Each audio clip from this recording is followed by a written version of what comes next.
Hello. जिस case की news तुम अपने चैनल पे चला रही हो ना, उस केस का कातिल मैं ही हूँ। क्या तुम मुझसे बात करना चाहोगे? हाँ हाँ, एक मिनट, आप बस लाइन पे रहिए। मैंने वाद से 2 बार उसके सर पर वार किया। आवाज सुनकर औरत भी जाग गई और मैंने उसे भी मारा और उसके साथ बलात्कार किया। मैं 3 घंटे तक उस घर में था। मैंने कपड़े बिखेरे, खाना फैलाया और पूरा घर तहस नहस कर दिया। और ये बेवकूफ पुलिस वाले मुझे छोड़ सूरी गैंग को ढूंढते रहे। तुम लोगों को क्या लगता है ये ऐसी निकम्मी पुलिस तुम लोगों की रक्षा करेगी?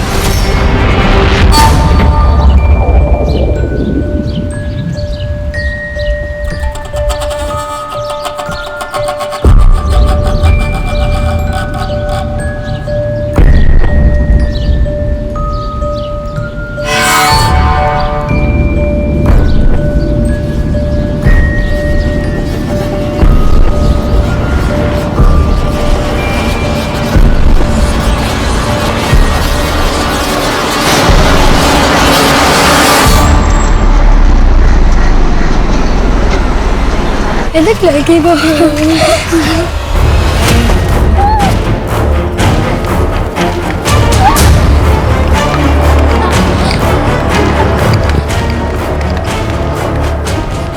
वो लड़की को देख कैसे भाग रही थी।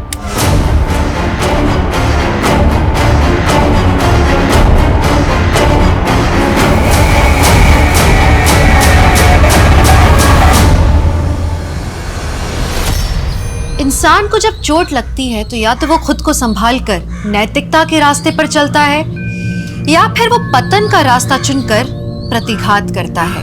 बदले की भावना और उस पर अमल करना किसी भी अच्छे नागरिक को अपराधी की श्रेणी में ले आता है। और कितना भी तर्क वितर्क कर लें, अपराध कभी भी सही नहीं हो सकता। नमस्कार, मैं हूँ दिव्यांका त्रिपाठी दहिया और मैं स्वागत करती हूँ आपका क्राइम पेट्रोल सतर्क के इस एपिसोड में, जो किसी को लगे घात की कहानी है, जिसके प्रतिघात ने कई जिंदगियां ले ली।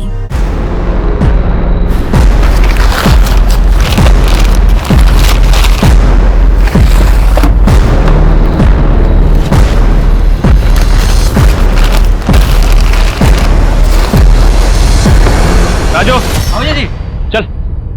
और मुन्ना को बोलना रास्ते में रुके नहीं कहीं। भैया, टेम्पो निकल रहा है क्या?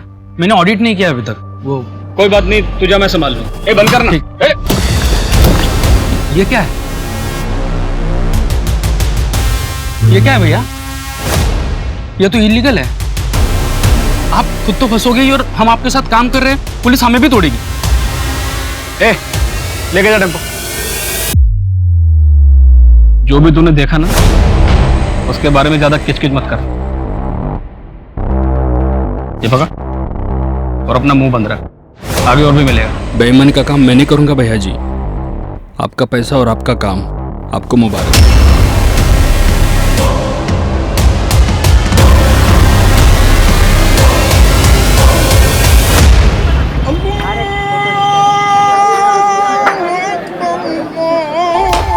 अरे वाह गीता बेटा, वेरी गुड।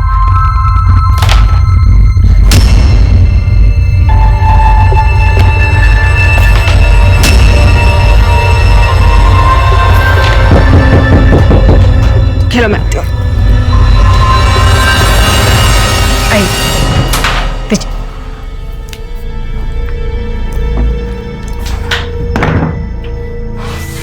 क्या हुआ? कुछ नहीं। अरे क्या हुआ, बताओगे? अरे वो माधव भैया कट्टे का गैर कानूनी काम करते हैं। मैंने अपनी आंखों से देखा आज। फिर क्या, नौकरी छोड़ दी मैंने। अरे नौकरी छोड़ दोगे तो कैसे काम चलेगा? अरे सूरज का इलाज, हम पहले इतने कर्जे में हैं। अरे लेकिन ऐसी जगह काम करेंगे तो एक ना एक दिन मैं भी फंस जाऊंगा ना। मुझे सब कुछ पता है, तुम चिंता मत करो। और वैसे भी सिर्फ नौकरी के भरोसे सूरज का इलाज नहीं हो पाएगा, मुझे अलग से कुछ इंतजाम करना पड़ेगा। लेकिन कैसे? चाहे जो कुछ करना पड़े, लेकिन मैं इलाज के पैसे लाऊंगा जरूर।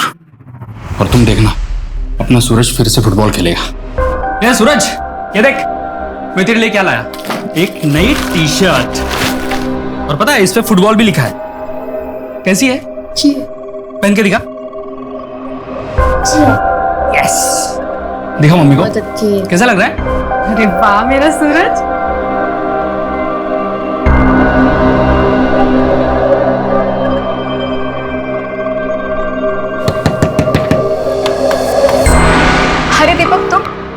मैं चाय बना रही थी।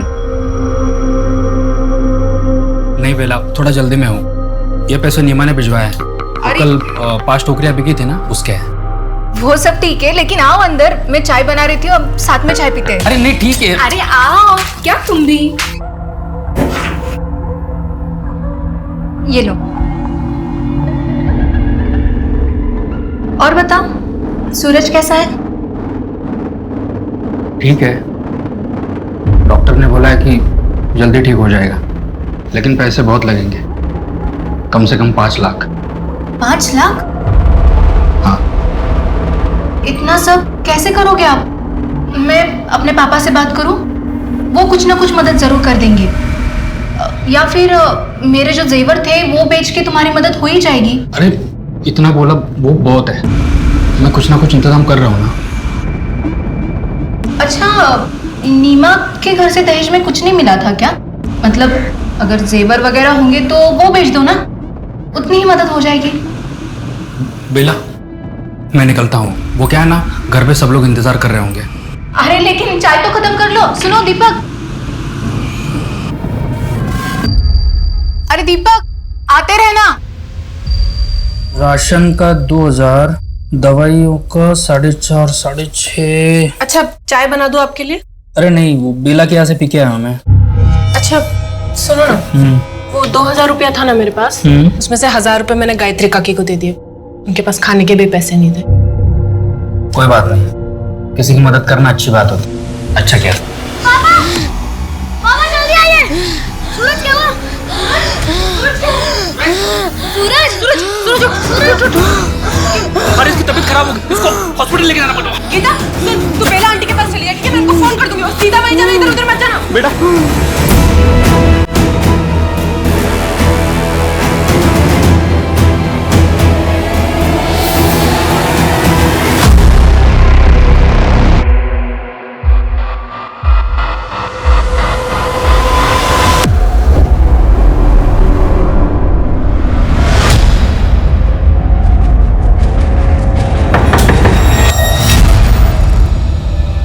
पापा नहीं आए साथ में? वो सूरज को लेके अस्पताल गए हैं।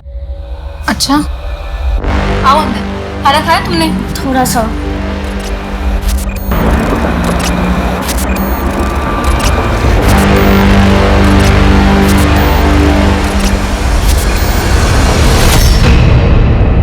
सुन नीमा, रात बहुत हो चुकी है, गीता को सुबह लाता हूँ। बेला को मैंने फोन कर दिया है। डॉक्टर ने जो नई दवाई लिखी है, मैं क्या सोच रही थी, वो ले लें क्या?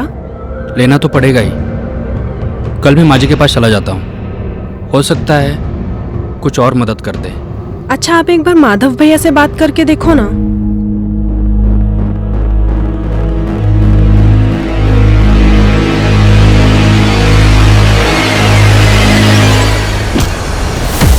ये कमल, तेरा फेवरेट के घर पे बड़ा कांड हो गया है, पुलिस भी आया है।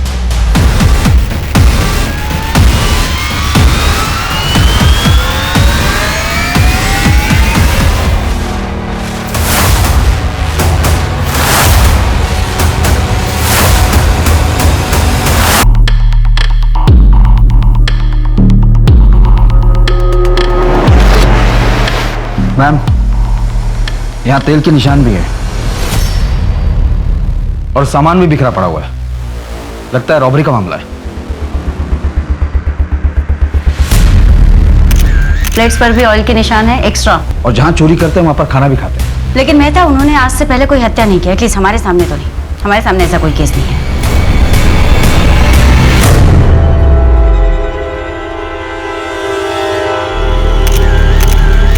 गोल्ड चेन, इसका लॉकेट भी है। अगर इस घर में रॉबरी हुई है तो फिर इतनी भारी गोल्ड की चेन यहाँ कैसे छोड़ सकते हैं?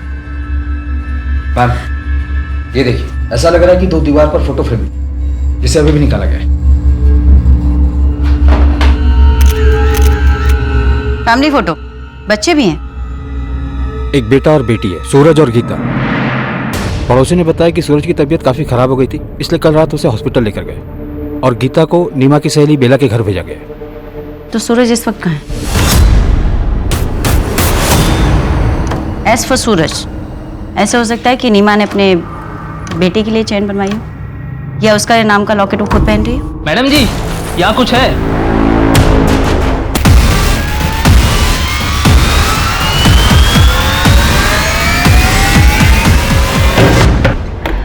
गीता कहाँ है? हाँ? गीता कहाँ है? अंदर सो रही है। गीता? गीता? अभी यही तो सो रही थी, पता नहीं कहाँ चली गई। अगर यहीं सो रही थी तो कहाँ जा सकती है? उसे लेने कोई आया था क्या? नहीं, सुबह दीपक आने वाले थे, लेकिन आप लोग यहाँ। देखिए, हमें दीपक, सूरज और नीमा की लाश मिली है उनके घर से। क्या आप बता सकती है कि ये चैन नीमा की है? इतनी बड़ी गोल्ड चेन? नहीं, ये नीमा की नहीं हो सकती। वो इतने अमीर है ही नहीं। सूरज के इलाज के लिए उन्हें 5 लाख जुटाने में बहुत मुश्किल हो रही थी। ये उनकी नहीं हो सकती। बेला जी, एक बात बताइए, अगर गीता यहाँ पर नहीं है तो कहाँ हो सकती है?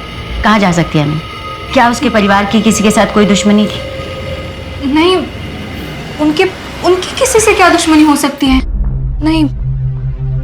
हाँ, लेकिन एक लंबा चौड़ा पठान कई दिनों से दीपक को ढूंढ जरूर रहा था। कुछ और? नहीं। अगर कुछ याद आए तो प्लीज फोन कर देना।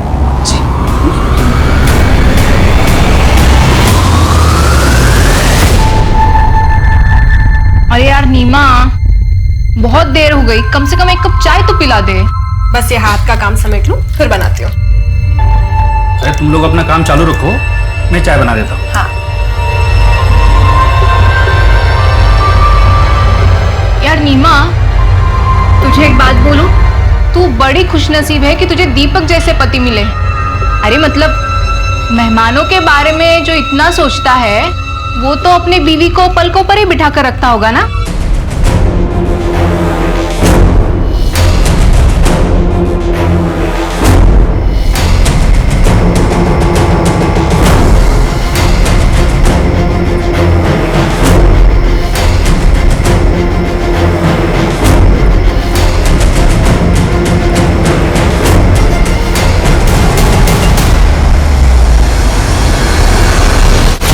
क्या पूरी फैमिली मर गई? ठीक है, तो तुम अभी इतना बौखलाओ मत। मर्डर हुआ है तो पुलिस तो आएगी ही ना। ऐसा करो, तुम अंडरग्राउंड हो जाओ और तब तक इस शहर में मत आना जब तक हम ना बुलाएं। किसी काम की नहीं है मुस्तंडे, पैसा डुबा के ही मानेंगे। मैम, लोकल ज्वेलर से पता चला है कि वो केरला का डिजाइन। केरला पुलिस को फोटो भी भेज दी है। चैन बहुत ही महंगी है। अगर हमें कहीं से ये पता चल जाए कि वो चैन किसकी है तो शायद हमें कोई लीड मिले। प्रदीप, जिस तरीके से बॉडीज को प्लेस किया गया था उससे कोई पर्सनल एंगल लगा। ऐसे लगता है जैसे कोई खुन्नस खाया हुआ था, उन्हें देखना ही नहीं चाहता था।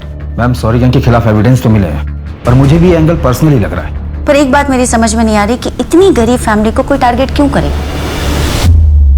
सूर्य गैंग का कुछ और पता चला? एरिया में कई जगह दिखाई दिए, रेड अलर्ट जारी किया मैम। प्रदीप, नीमा और दीपक का पर्सनल एंगल भी खंगालो, हो सकता है केस वहां से जुड़ा।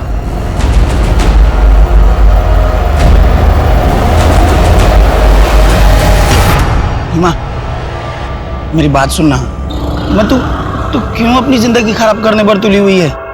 अपने निकम्मे पति और बच्चे की बीमारी के बोझ तले अपनी जवानी मत गला नीमा। अरे छोड़ ये सब झमेला और भाग चल मेरे साथ। मैं तुझे कोई तकलीफ नहीं होने। हिम्मत भी कैसे हुई मुझे ये सब बोलने की? ना तो मेरा पति निकम्मा है और ना ही मेरा बेटा मुझ पर बोझ है। वो जगह तू अपनी फैमिली पे, समझा ना? मेरे पति और मेरे बेटे से मैं बहुत प्यार करती हूँ। दोबारा से मुझे ये सब बातें बोली ना तो पुलिस में शिकायत कर दूंगी तेरी, और मोहल्ले में भी जीना दुश्वार कर दूंगी तेरा मैं।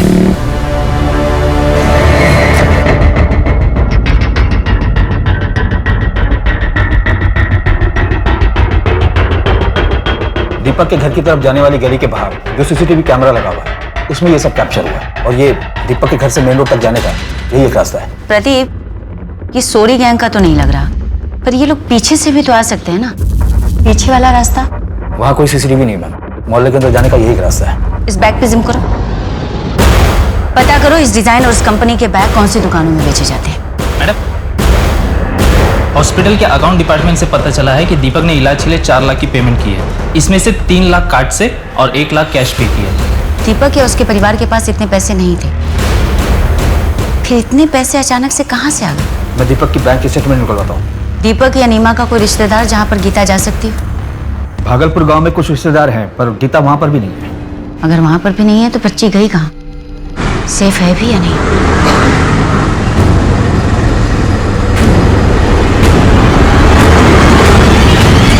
मैंने दीपक के बैंक स्टेटमेंट को चेक किया, उससे क्लियर पता चलता है कि उसने हॉस्पिटल को 3 लाख रुपए कार्ड से पे किए थे और ये पैसे किसी वैष्णवी ने उसके अकाउंट में ट्रांसफर किए थे। वैष्णवी? कौन है ये वैष्णवी?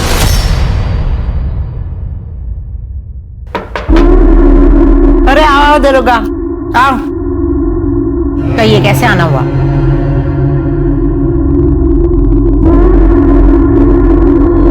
आपने दीपक को 3 लाख रुपए दिए थे। अब क्या करूं दरोगा बाबू, भलाई का काम ही नसीब में आया है। वक्त जरूरत पड़ने पर लोगों की मदद कर देती हूँ। और दीपक को भी 3 लाख रुपए मैंने ही दिए थे, पर सब कुछ कानून के हिसाब से।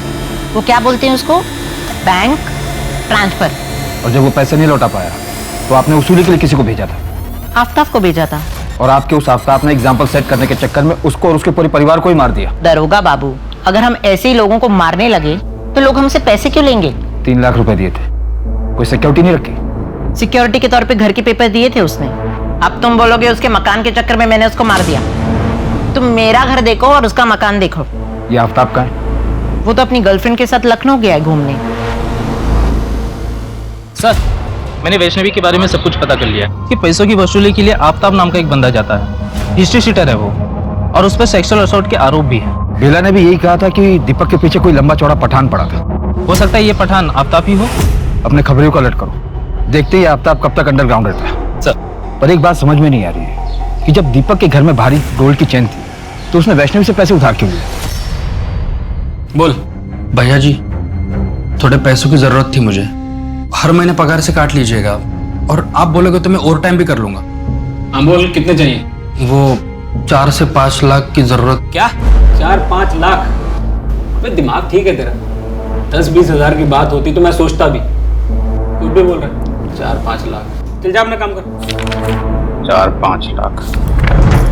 नहीं, तू चीटर है। मैंने चीटिंग नहीं की है सूरज। अरे मेरी रानी है यही नहीं गई है। चीटिंग कर रही है तू, चीटर। क्यों शोर पापा मचा? ने बोला पहले तू चीटर है। सुनो मेरी बात। अरे चुप रहो। अब मैं तुमको सिखाऊंगा बिना चीटिंग के कैसे जीतते हैं। नीमा आओ बैठो। ये स्ट्राइकर है।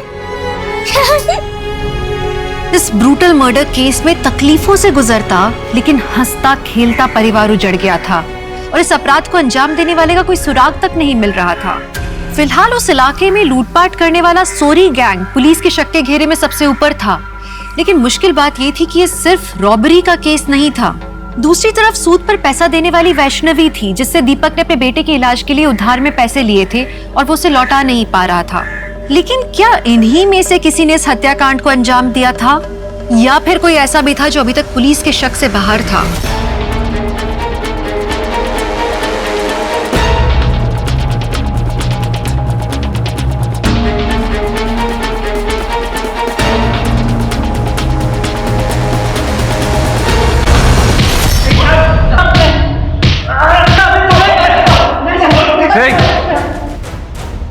सच सच बता दो वरना और बुरा हाल करेंगे तुम लोगों का। सर कहा तो उस रात हमने उसी इलाके में चोरी की थी सर, लेकिन मर्डर वाली जगह पे हमारा ग्रुप चोरी करने नहीं गया था। हमने जहाँ चोरी की थी वो घर कई दिनों से बंद पड़ा था सर। सर सच बोल रहे हैं साहब। चोरी करते करते मर्डर भी करने लगे तुम लोग।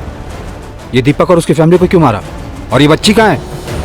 सर इसी बच्ची को मैंने उस रात सड़क पे देखा था सर। यही बच्ची है सर, डरी हुई थी और भागी जा रही थी। मेहता, अगर ये लोग सही कह रहे हैं तो फिर तो गीता जिंदा होनी चाहिए, लेकिन वो है कहाँ?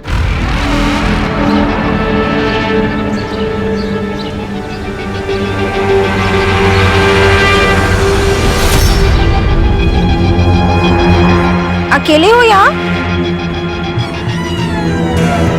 डरो मत, तुम्हारे मम्मी पापा नहीं है? मैं बेटा, तुम्हारा नाम क्या है बताओ? गीता। तुम्हें भूख लगी होगी ना?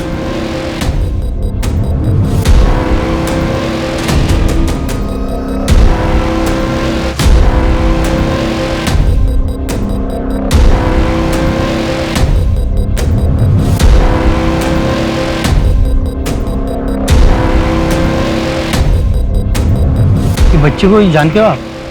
अरे ये तो वही है ना, दूसरे वाली गली में रहती है। सुना है इसकी माँ का मोहल्ले में किसी लड़के के साथ लफड़ा था। किसके साथ? वो तो नहीं पता। कुछ तो बताओ यार, कहाँ जाती है कहाँ आती है? अरे मैंने सुना था तो बता दिया, बाकी आप मोहल्ले में जाके पूछ लीजिए किसी भी। हाँ मुन्ना बोल। मैडम पता चला है कि दीपक अपनी नौकरी से खुश नहीं था, क्योंकि उसका चक्कर और उसको किसी लड़के के साथ चल रहा था। मुन्ना, तुम ये रोज रोज नई नई कहानियां मत सुनाओ। कोई सॉलिड एविडेंस और जानकारी हो तो बताओ। मैडम मुझे थोड़ा टाइम दो, मैं उस लड़की की पूरी कुंडली निकाल कर आपके सामने रख दूंगा। काम काज में ठीक था दीपक, पर सच तो यह है कि वो अपनी सैलरी से खुश नहीं था।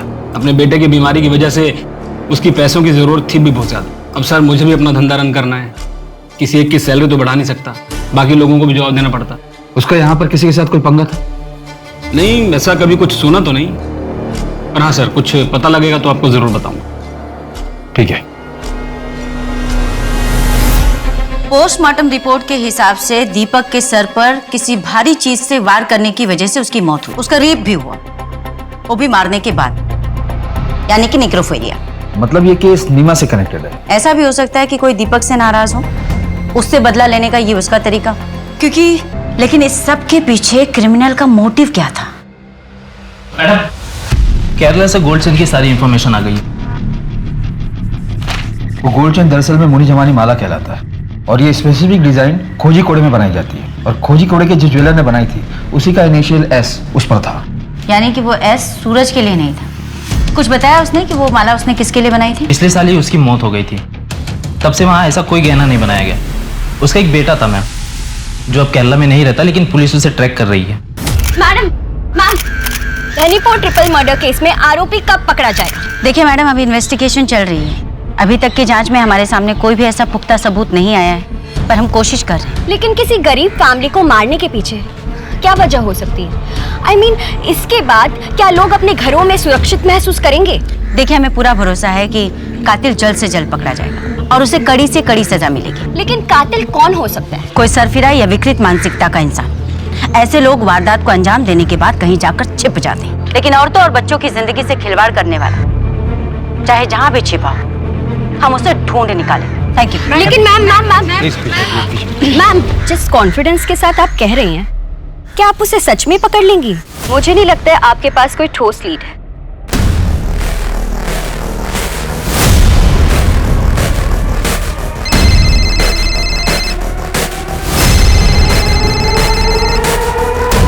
हेलो, जिस केस की न्यूज़ तुम अपने चैनल पे चला रही हो ना, उस केस का कातिल मैं ही हूँ।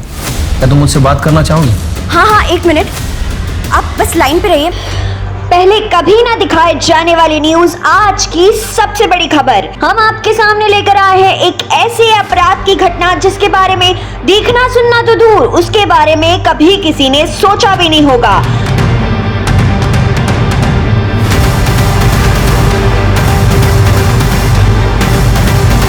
मैम, आपने न्यूज़ देखा? नहीं, क्यों, क्या हुआ? मैंने वास से 2 बार उसके सर पर वार किया। वही वास जो उनके घर को बहुत खूबसूरत बना रहा था। खाना फैलाया और पूरा घर तहस नहस कर दिया। और ये बेवकूफ़ पुलिस वाले मुझे छोड़ सूरी गैंग को ढूंढते रहे, जबकि मैं खुला घूम रहा था। तुम लोगों को क्या लगता है ये ऐसी निकम्मी पुलिस तुम लोगों की रक्षा करेगी? आपका नाम क्या है? नाम में क्या रखा है, मैं आप लोगों को बता रहा हूँ, ये निकम्मे पुलिस वाले मुझे कभी नहीं पकड़ पाएंगे, क्योंकि वो मुझ तक कभी पहुँच ही नहीं सकते।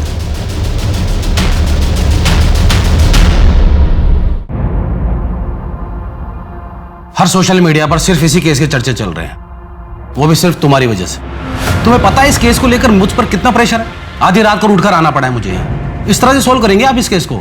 मिस गायत्री, 1 हफ्ते का टाइम है आपके पास, वरना अपने ट्रांसफर की तैयारी कर लीजिए।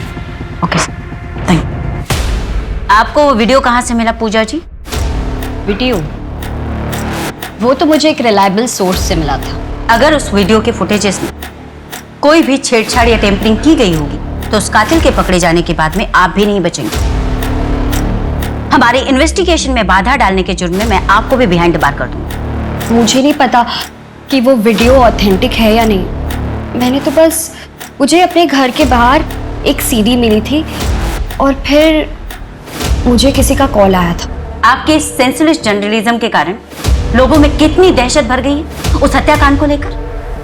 लेकिन आप लोग सिर्फ और सिर्फ अपने टीआरपी के बारे में सोचो। मेहता, सीडी से लेकर टेक्निकल टीम को भेज।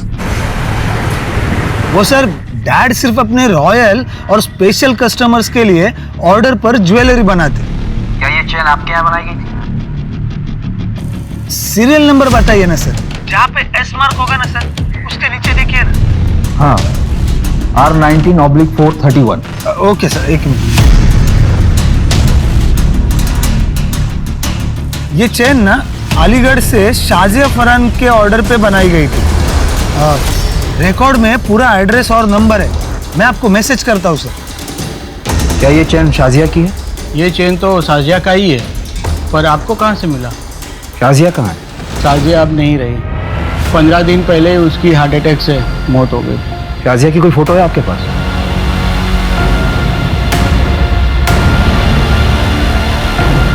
अभी ज्वेलरी के साथ उसे हमने दफन किया था। शाजिया के साथ ये बच्चा कौन है? ये हमारा नवाज़ है, शाजिया का बेटा। चैन की मिस्ट्री को सॉल्व करना पड़ेगा। एक काम करो मेहता, कोर्ट से ऑर्डर निकलवाओ।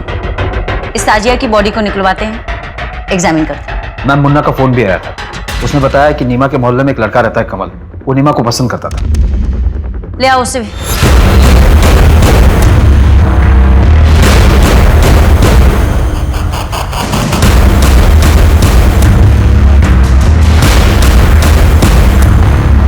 कुछ मिला?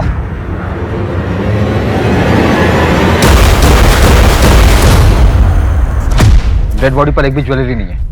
बॉडी को पोस्टमार्टम के लिए भेजो। साहब, मैं सच्ची कह रहा हूँ साहब। उस रात में अपनी चचेरी बहन की शादी में गया था साहब। आप चाहे तो रिश्तेदारों से भी पूछ सकते हैं, पूरी रात वही था। तेरी चचेरी बहन का एड्रेस दे। मैम, कमल ने बताया कि वो उस रात अपनी चचेरी बहन की शादी में गया हुआ। हमने चेक किया और मुन्ना का कहना है कि कमल का प्यार एक तरफा था, नीमा की तरफ से कुछ नहीं था। तुमने ये साजिया फरहान की फाइल पढ़ी मेहता? इसके साथ भी नेक्रोफिलिया हुआ था, जैसे नीमा के साथ। और साजिया के साथ तो उसकी डेड बॉडी को कब्र से बाहर निकालकर बलात्कार किया गया।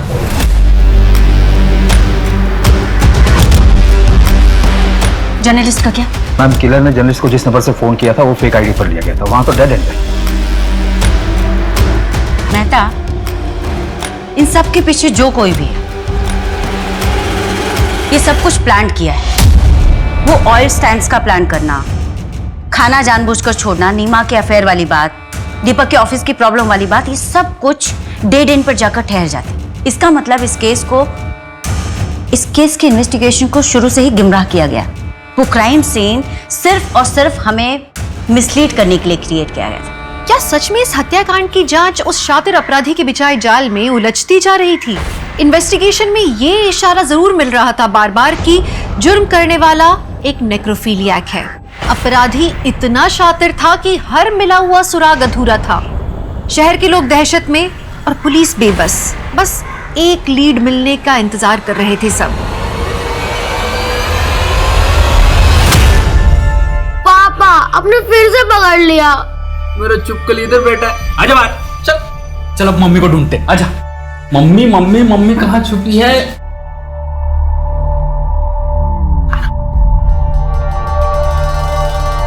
ये पकड़ लिया।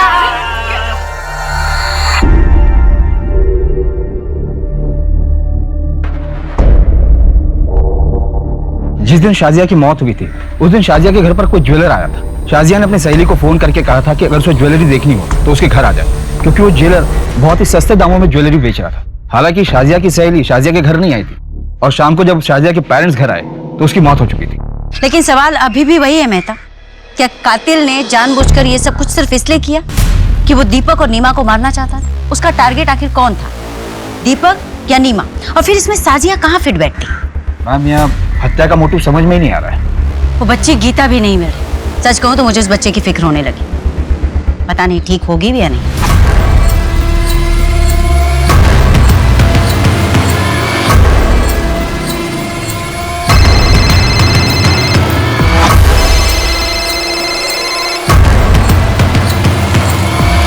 हेलो, ठीक है, मैंने कहा।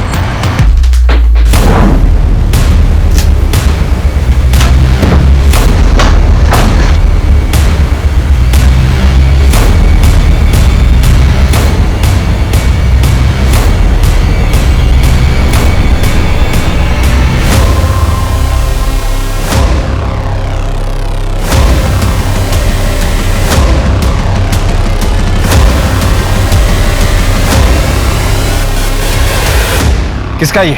सब ये मेरा नहीं है, वो मैं माधव भैया के लिए डिलीवरी लेने आया था। माधव कौन? माधव पांडे? हाँ वही फर्नीचर वाले माधव। दीपक के काम छोड़ने के बाद तूने शाजिया की लाश कब्र से निकाली और दीपक के घर जाकर क्राइम कर दिया। मैं किसी शाजिया फरहान को नहीं जानता। दीपक और उसकी फैमिली को कैसे मरवाया? सर मैंने ना किसी को मारा ना मरवाया, क्योंकि सर मैं अच्छी तरह जानता था कि दीपक में कंप्लेंट करने की ना तो हिम्मत थी ना टाइम। सर वो तो अपने परिवार में परेशान था। सर मैं एक बिजनेसमैन हूँ, कोई खूनी नहीं हूँ। सब मुझे जाने दो सर। क्या गीता का वहां भी कुछ नहीं पता चला? उस माधव ने कुछ कन्फेस किया? नहीं मैम, कट्टो का इलीगल बिजनेस से यही कन्फेस किया। उसका कहना है कि इस हत्या में उसका कोई हाथ नहीं है। चार्जशीट तैयार करो, इलीगल वेपन और ट्रैफिकिंग के केस में अंदर ही रहो। मैम कमल से भी कुछ निकल नहीं पा रहा है। वो उस रात अपनी चचेरी बहन की शादी में गया था और सुबह 6 बजे निकला था वहां से। जी क्या? ठीक है हम आते हैं। क्या वो? मैम रसूलपुर में एक लड़की मिली है जिसकी डिटेल्स गीता की डिटेल से मैच करती है। आ रही हूँ बाबा। गीता का? कौन गीता? मैडम आप ऐसे अंदर कैसे जा रहे हैं? सही यहाँ ढूंढो। मैं कह रही हूँ ना वहाँ कुछ नहीं है। आप ऐसे कैसे किसी के घर में घुस सकते हैं? मैं बोल रही हूँ ना सर, मैडम मैं बोल रही हूँ ना यहाँ पर कुछ भी नहीं है। कौन कौन रहता है यहाँ पे? मैं और मेरा पति। मैडम देखिए आप जाइए यहाँ से।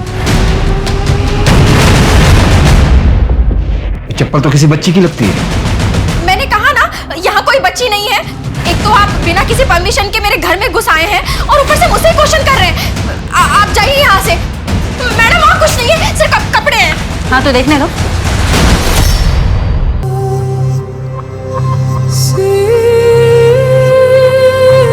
मैडम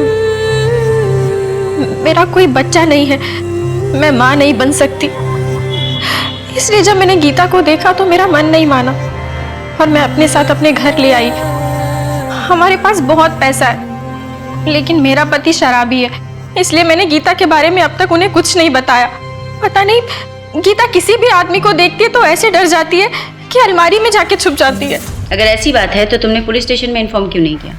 हम पिछले 15-20 दिनों से इस बच्ची की तस्वीर लेकर यहाँ वहाँ ढूंढ रहे। मैंने न्यूज में देखा था कि मर्डरर ने किस तरीके से आप लोगों को चैलेंज किया था।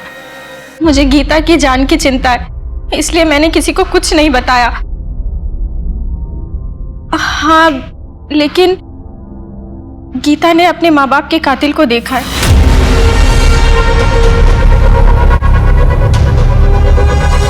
गीता बेटा डरो मत, याद करो और बताओ उस रात क्या हुआ था, क्या देखा था तुमने?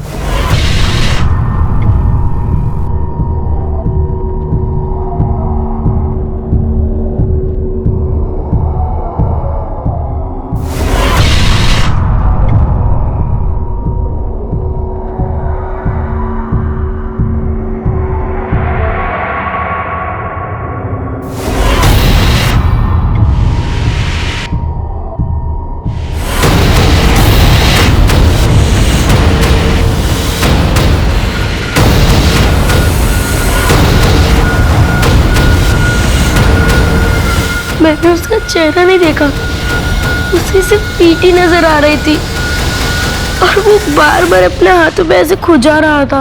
और कुछ चीज, कुछ और देखा तुमने? कुछ याद है तुम्हें? हाँ, उसने अपने कान में बाली पहनी थी। मुन्ना, वो आदमी बार बार खुजली करता था, कान में बाली पहनता था। क्राइम सीन पर उसने ड्रिंक भी किया था, शायद अल्कोहलिक हो। ऐसे किसी भी आदमी के बारे में चारों तरफ पता करो, ढूंढो उसे। ठीक है? अच्छा मुन्ना, तुमने एक बार नीमा के अफेयर के बारे में बात बताई पर आगे कोई लीड नहीं दी। कि बच्चे को जानते हो आप?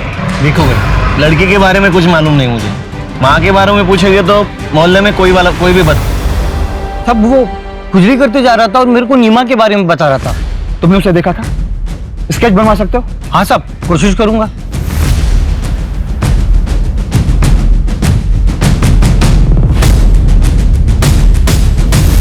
मर्डर के दूसरे दिन ही वो हमारी आंखों के सामने था, हमें मिसलीड करता रहा और हम उसे नहीं पहचान पाए। आज की तारीख में हमारे पास केवल उसका स्केच है और हम उसके बारे में कुछ नहीं जानते। हेलो, क्या? कहाँ? कोलकाता?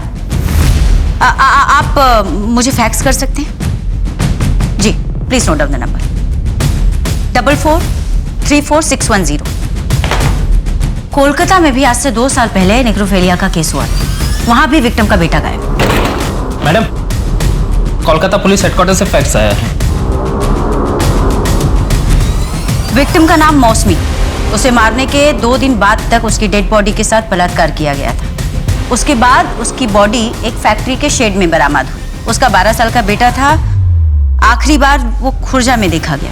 इस मामले में भी सस्पेक्ट एक साड़ी बेचने वाला था जो अक्सर मौसमी से मिलने आया करता था, क्योंकि मौसमी को नई डिजाइन की साड़ियों का शौक था और वो उसकी कमजोरी थी।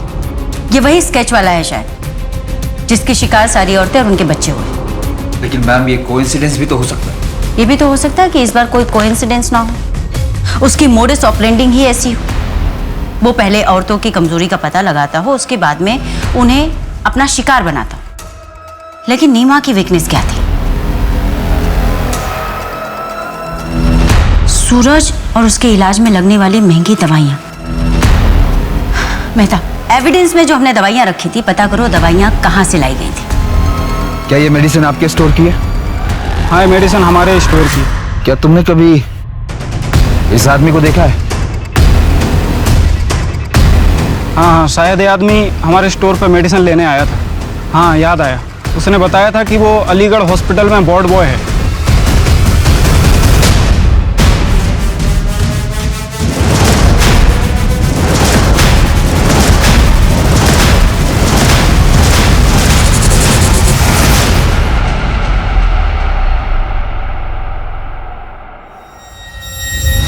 अरे सूरज, सूरज, मना किया ना तुझे, कभी सुनता नहीं है मेरी बात।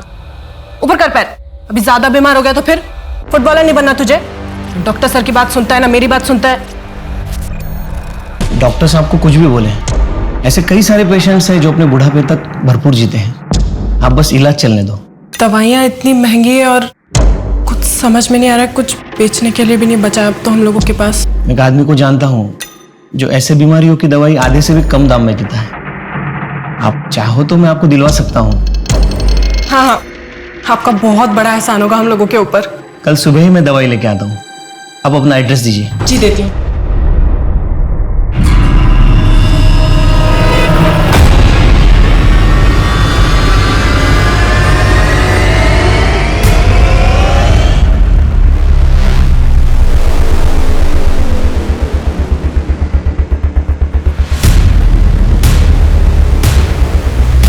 चेक करो।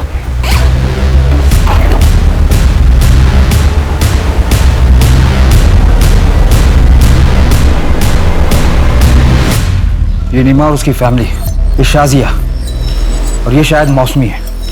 इसने जिस जिस को मारा उनकी निशानी अपने पास रख ली। पता नहीं और कितनों को मारा होगा इसने। गिनते रहिए साहब, बहुत है। किसे ढूंढ रहे थे? मुझे? बहुत ज्यादा वक्त नहीं लग गया आपको मुझे ढूंढने में, जबकि मैंने बहुत सारे सुराग छोड़ दिए। जहां जाता था वहां सुराग छोड़ता था। ऐसा करेंगे तो कैसा चलेगा साहब? नहीं नहीं नहीं नहीं, मारोगे तो कुछ भी नहीं बताऊंगा, ऐसे सब कुछ बता दूंगा। कैमरा में देख के बोलना है या फिर आपको देख के? तू ऑन कैमरा मार खाएगा या ऑफ कैमरा? मैडम, ये मत समझना कि आप लोगों ने मुझे पकड़ा है। मैंने खुद पुलिस को यह चांस दिया कि वो मुझे ढूंढ ले। दरअसल अब मैं भी चाहता हूँ कि पूरी दुनिया को मेरी कहानी पता चलनी चाहिए। उनको पता चलना चाहिए कि मैं कोई शिकारी नहीं बल्कि खुद शिकार हुआ हूँ। मुझ पर भी जुल्म हुए हैं, मैं भी विक्टिम हूँ। इसीलिए तूने एक के बाद एक मर्डर किया, उन लोगों का भी जिनका कोई कसूर नहीं। क्या बिगाड़ा था उन लोगों ने? आपके बाल भी सीधे हैं क्या? हाँ, मैं भी सीधी और मेरे बाल भी, पर जलेबी की तरह। तू ये बता कि सूरज और नीमा ने तेरा क्या बिगाड़ा? मैंने तो उसकी मदद करी है। कैसे डांट रही थी उसे? मना किया ना तुझे, क्यों उतर रहा है बेड से? कभी सुनता नहीं है मेरी बात।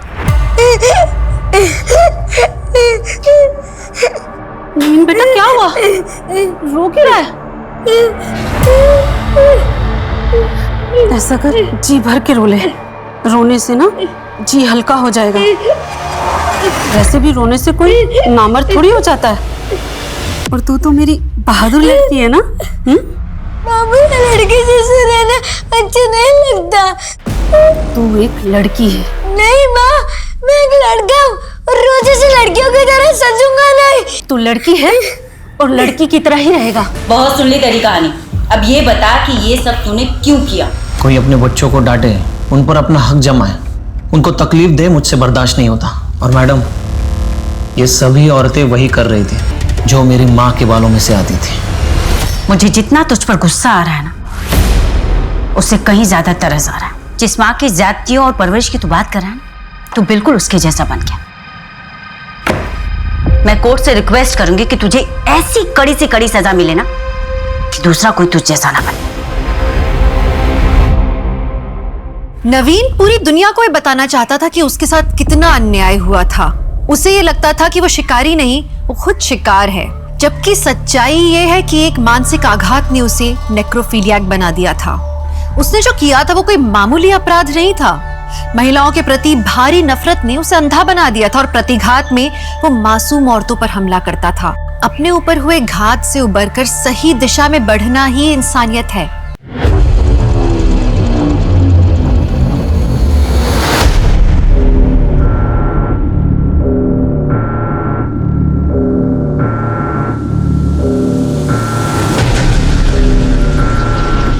छह महीने हो गए इंतजार करते करते। आज सीधे सीधे बता भी दो, कब कर रहे हो हमसे शादी? अरे हम प्रॉमिस करते हैं, जैसे ही हमारा तलाक हो जाएगा ना, बस हम पूरी तरह तुम्हारे हैं।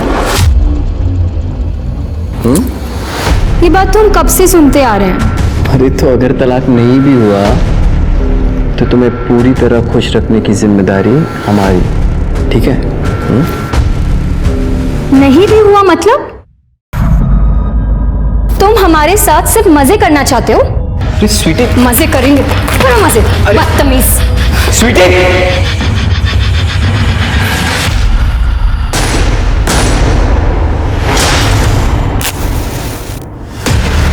स्वार्थ और विश्वासघात, ये दोनों किसी भी रिश्ते को तोड़ने के लिए, जिंदगियां बर्बाद करने के लिए काफी होते हैं। किसी का चेहरा देखकर उसकी नीयत का पता नहीं लगाया जा सकता। कभी कभी एक बड़ा सीधा साधा सा दिखने वाला इंसान भी भयानक वारदातों को अंजाम दे सकता है। ऐसी वारदातें जिनकी हम कल्पना भी नहीं कर सकते। आज की कहानी ऐसे ही दगाबाजों और उनकी चपेट में आई मासूम जिंदगियों की है।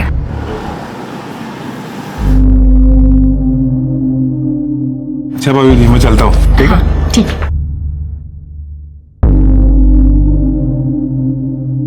उड़ा ली गुलशन अपने बॉयफ्रेंड के साथ। इसे बहुत फट्टू है, हमें आते देखते ही भाग गया। अरे आप कैसी बातें कर रहे हैं? उसने नई गाड़ी ली है इसलिए वो मिठाई देने आया था। अच्छा, अगर हम अभी घर नहीं आते ना तो उसके साथ कार में घूमने जाने का भी प्लान था ना? बोल।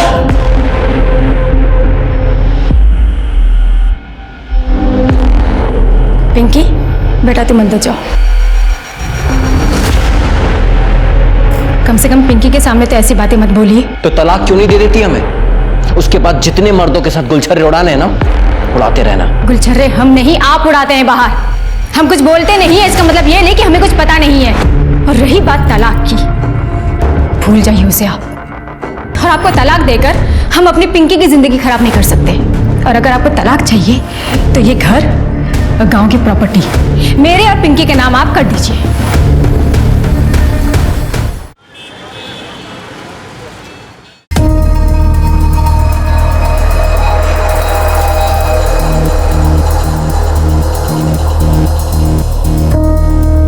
मनीषा, दीपक,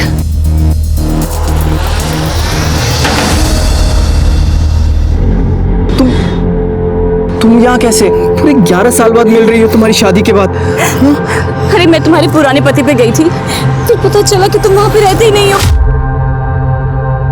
वो तो 4 साल पहले ही छोड़ दिया, लेकिन तुम यहाँ कब आई?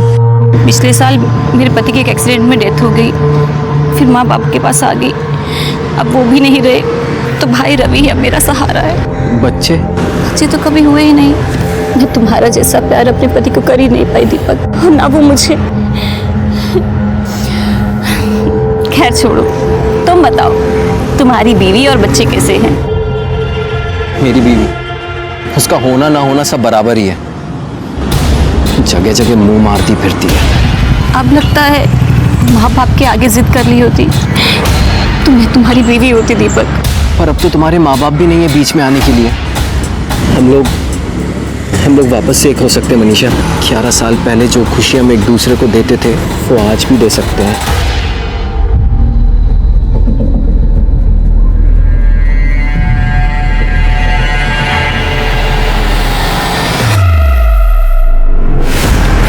सुनिए जी। आपके पति दीपक वर्मा है ना जी। आपके पति को हार्ट अटैक आया है। क्या?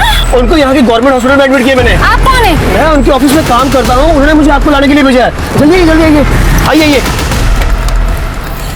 सीट बेल्ट बांध लो आप।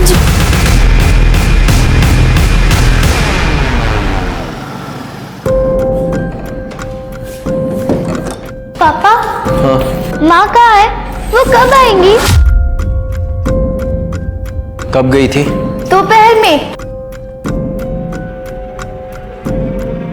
वो फोन घर पे भूल के गई है। आने तो उसको बताता हूँ अभी। आ गई। तुम यहाँ क्या कर रही हो मनीषा?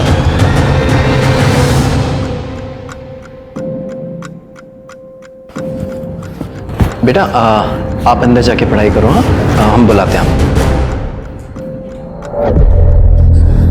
तुम यहाँ क्या कर रही हो? कोई देख लेगा तो?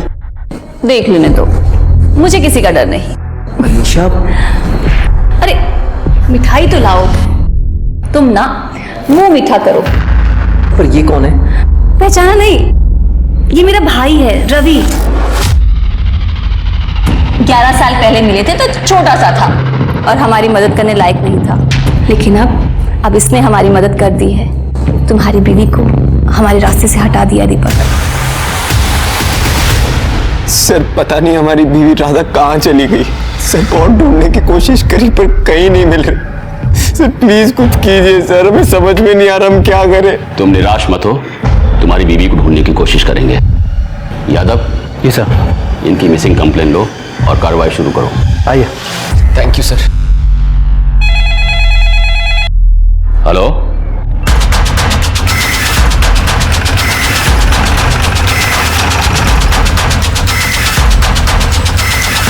ऐसा लगता है किसी ने पहचान मिटाने की कोशिश की है।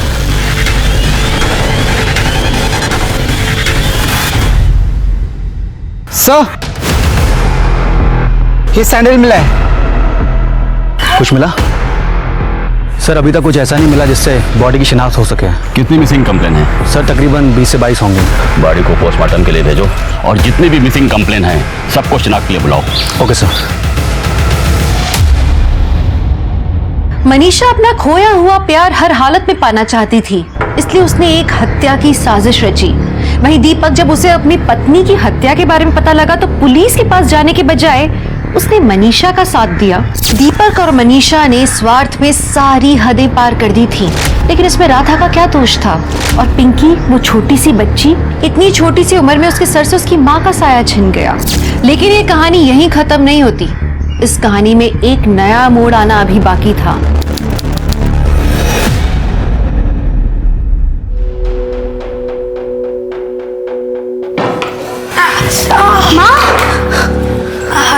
माँ कितनी बार कहा है आपको? हमें बुलाया करो ना, हम हैं ना। बताओ आपको क्या चाहिए? अरे बेटा, इस उम्र में थोड़ी थोड़ी देर में बाथरूम जाना पड़ता है। अब तुझे बार बार तकलीफ देना अच्छा नहीं लगता है। माँ आपने ऐसे कैसे सोचा? बेटी है तुम्हारी, आप हक से बोलो। जिंदगी भर हमें तो तुम्हें संभालना है। आइए आराम से। अच्छा माँ हम चलते हैं, आप ध्यान रखिए अपना। ये लो सामान की लिस्ट। आगे से खुद ही जाना सामान लाने के लिए। इतनी बड़ी लिस्ट थमा दी। प्रकाश ये बाकी के पैसे कहाँ हैं? वो तो खर्च हो गए। क्या 500 रुपए खर्च हो गए? मुझे तुम्हें सामान लेने भेजना ही नहीं चाहिए था। तुम्हें पता नहीं मेरी हालत क्या है? अरे ब्यूटी पार्लर से इतनी इनकम नहीं हो पाती है, और तुमसे ना हम कमाई की उम्मीद ही छोड़ चुके हैं। हम तो कब से कह रहे हैं इस घर को बेच देते हैं, पैसों की दिक्कत भी खत्म हो जाएगी। इतना बड़े घर का करेंगे क्या? एक छोटा सा घर ले लेते हैं और एक अच्छा सा बिजनेस स्टार्ट कर सकते हैं। अरे ऐसे कैसे बेच दे घर? ये हमारा पुश्तैनी मकान है। दादाजी और पापा ने बड़े प्यार से इस घर को बनाया है। काफी यादें जुड़ी इस घर से, हम नहीं बेच सकते ऐसे। उन यादों को अचार डालोगी क्या? माँ की तबीयत देखी है, दिन ब दिन बिगड़ती जा रही है। जहाँ भी बैठती है वहाँ पे कपड़े गंदे कर देती है। कम से कम उन पैसों से माँ के लिए एक अच्छी नर्स रख सकते हैं। प्रकाश, अगर तू नौकरी कर लेना तो भी इस घर की हालत सही हो सकती है, समझा? हाँ, मेरे काम करने से सब ठीक हो जाएगा, पर ये घर मत बेचना।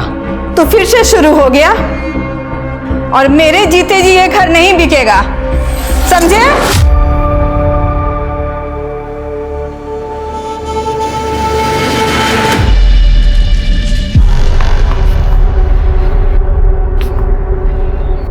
अरे राजू, प्रीति दीदी, हाय। पढ़ाई कैसे चल रही तुम्हारी? अच्छी चल रही है दीदी।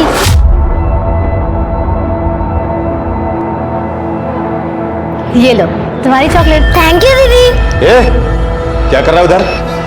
स्कूल नहीं जाना? चल अंदर जा और जाके तैयार कर। है क्या हाथ?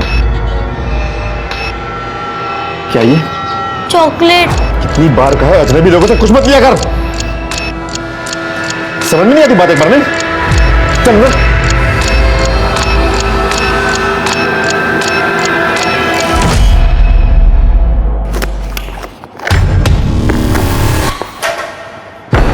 सुन, पता है ना माल किसको पहुंचाना है? पता है चाचा, लेकिन कल तो ऐसा लग रहा था कि पुलिस वाले अंकल हमें पकड़ लेंगे। चुप कर। छोटे बच्चे पर कोई शक नहीं करता। काम करेगा तो खाना मिलेगा, नहीं तो बहुत मार खाएगा। समझ में आ रही बात? ठीक है। चल फटाफट दे क्या। शाबाश।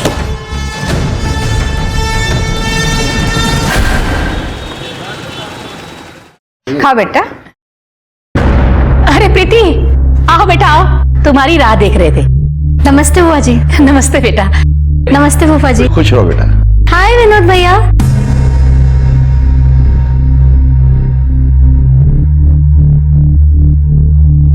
मैं ना कहती थी कितनी अच्छी जोड़ी लग रही है दोनों की। जोड़ी? ये सब क्या चल रहा है माँ? हमें कुछ समझ नहीं आया। अरे प्रीति बैठ बैठ।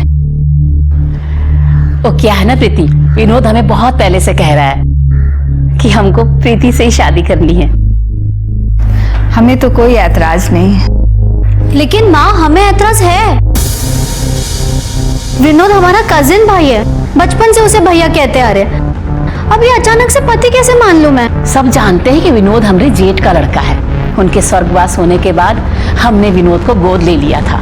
अरे तुम्हारा भैया कहाँ से हुआ? अब कितना अच्छा रिश्ता है ना, घर की बात घर में रहेगी।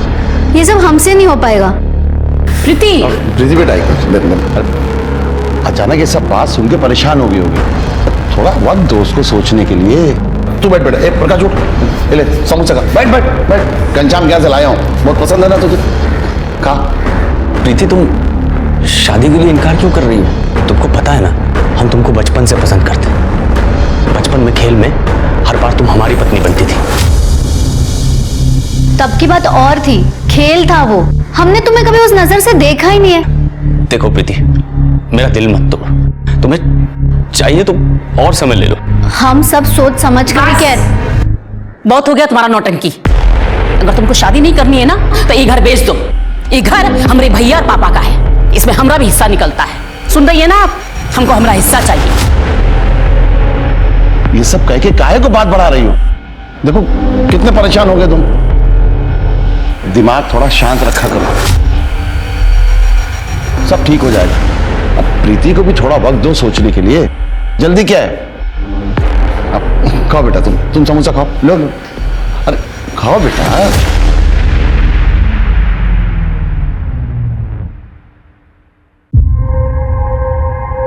Okay, thank you.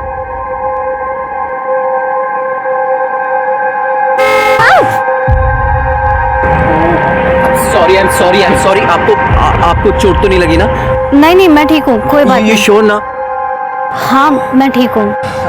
अच्छा सुनिए, मेरा एक बिजनेस है, I mean MK adult diaper की जो एजेंसी है ना, वो मेरे पास ही है। उसी की मैं डिलीवरी करने आया था यहाँ पे। अगर आपकी पहचान में कोई एडल्ट हो जिनको इस तरह की कोई ज़रूरत हो तो प्लीज़ बताइएगा।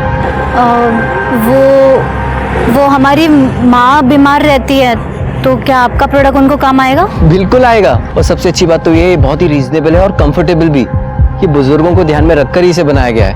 वेट वेट वेट, ये लीजिए। ठीक है, कितने पैसे हुए? अरे नहीं, ये तो सैंपल है। आप इसे लेकर जाइए, अपनी मम्मी को बोलिए इसे इस्तेमाल करें। अगर वो कंफर्टेबल होंगी तो नेक्स्ट ऑर्डर आप जब देंगी ना तब मैं पेमेंट ले लूँगा। ओके ठीक है, थैंक यू। आपका पता? जी, वो कस्टमर फॉर्म भरवाना पड़ता है ना, ये देखिए। अच्छा लिखिए। Thank you.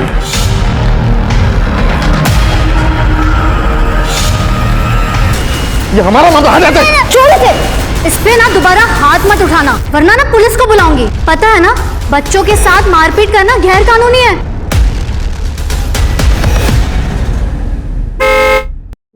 प्रीति जी। हाय।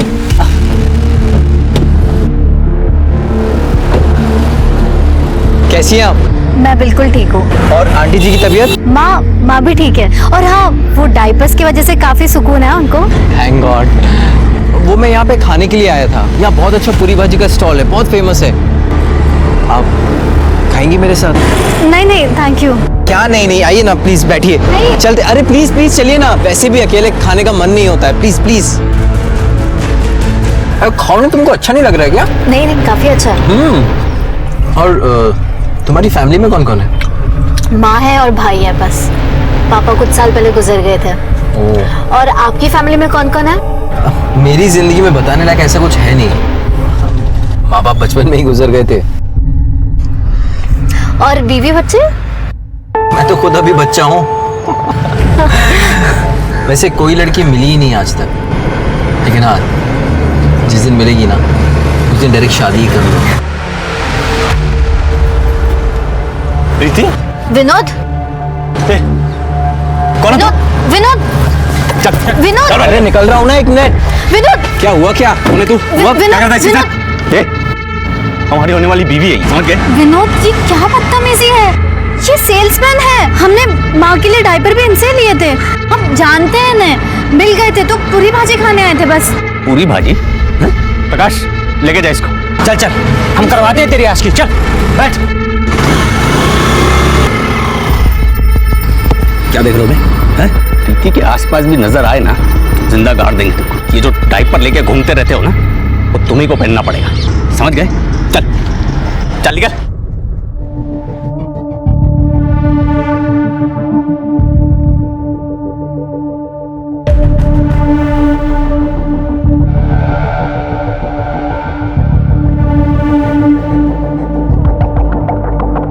वो ब्यूटी पार्लर के बाहर इंतजार करने के बजाय तुम्हें फोन करें तो चलेगा ना? हाँ चलेगा, लेकिन मैं तुम्हें दूसरा नंबर देती हूँ। वो क्या ना, विनोद मेरा फोन चेक करता है। ठीक है, और हमारा पुराना नंबर भी ना बंद हो गया है, तो हम तुम्हें नए नंबर से फोन करेंगे। ठीक है? ठीक है।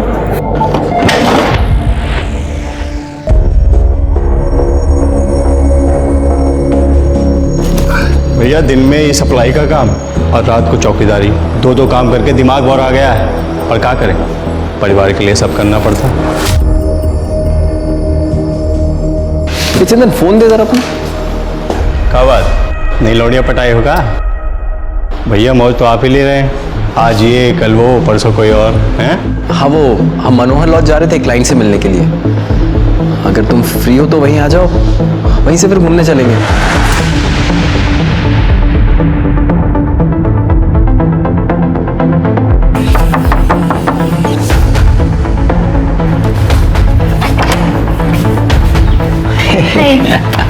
Come. दीपक, तुम्हारा क्लाइंट कहाँ है?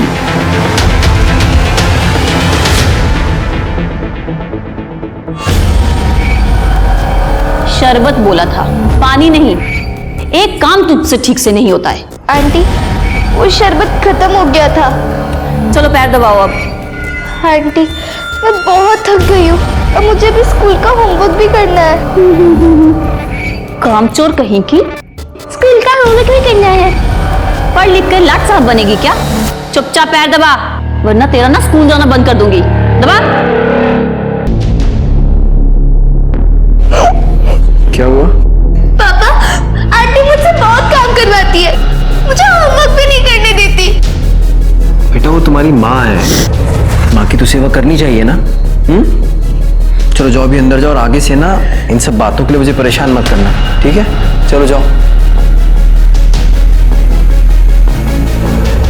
आज भी खाना बाहर से खाकर आए हो दीपक? अरे आज भी ज्यादा काम था इसलिए बाहर ही खा लिया।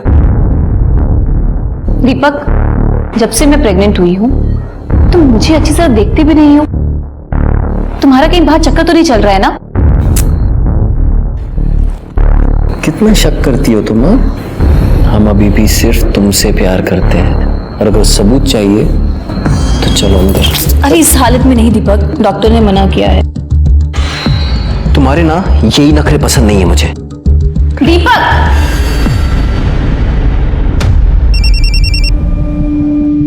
हाँ दीदी। रवि, हमें लग रहा है कि दीपक हमसे कुछ छुपा रहा है। शायद उसका कहीं चक्कर चल रहा है।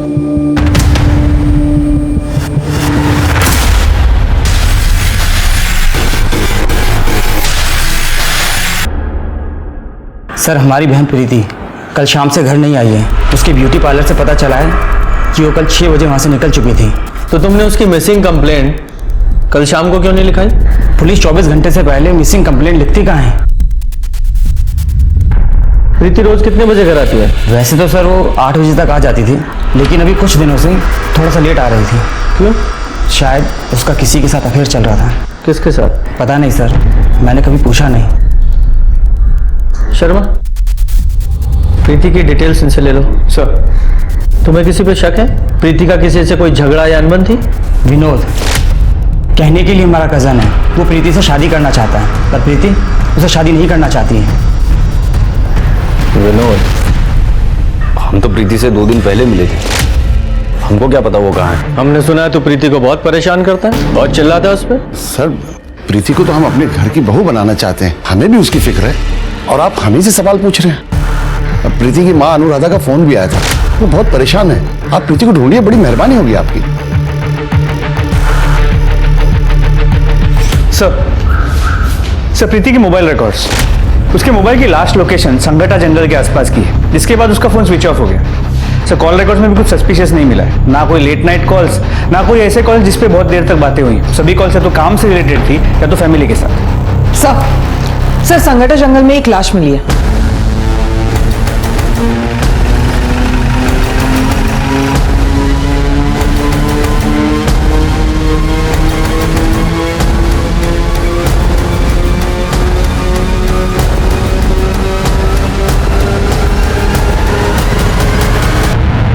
जरा आसपास चेक करो। सर ये तो प्रीति है। जिसका डर था वही हुआ। सर इसका सिर फटा हुआ है, शायद किसी भारी चीज से वार किया गया। सर ये सैंडल देखिए, मतलब वो सैंडल भी प्रीति की थी, और वो यहाँ से कुछ दूरी पे मिली। सर वहाँ से यहाँ तक घसीटा जाने का, खींचने का कोई भी निशान नहीं है, मतलब बहुत ज़्यादा चांसेस है प्रीति यहाँ भागकर पहुँची। हाँ तो ये प्रीति यहाँ जंगल में क्यों भाग रही थी? कहीं ऐसा तो नहीं कि प्रीति का किसी ने किडनैप कर लिया हो, और बाद में जब उसका किडनैपर यहाँ उसे मारने के लिए ला रहा हो तो ये बचकर भाग निकली। किडनैपर ने उसका पीछा किया और इस स्पॉट पे आके उसे दबोच लिया और मार डाला। सर ये मोबाइल और ये पर्स मिला है। मोबाइल को एविडेंस बैग में डालो और साइबर सेल में भेजो। सर नहीं सर, कुछ नहीं है। गुप्ता, बॉडी को पोस्टमार्टम के लिए भेजो। सर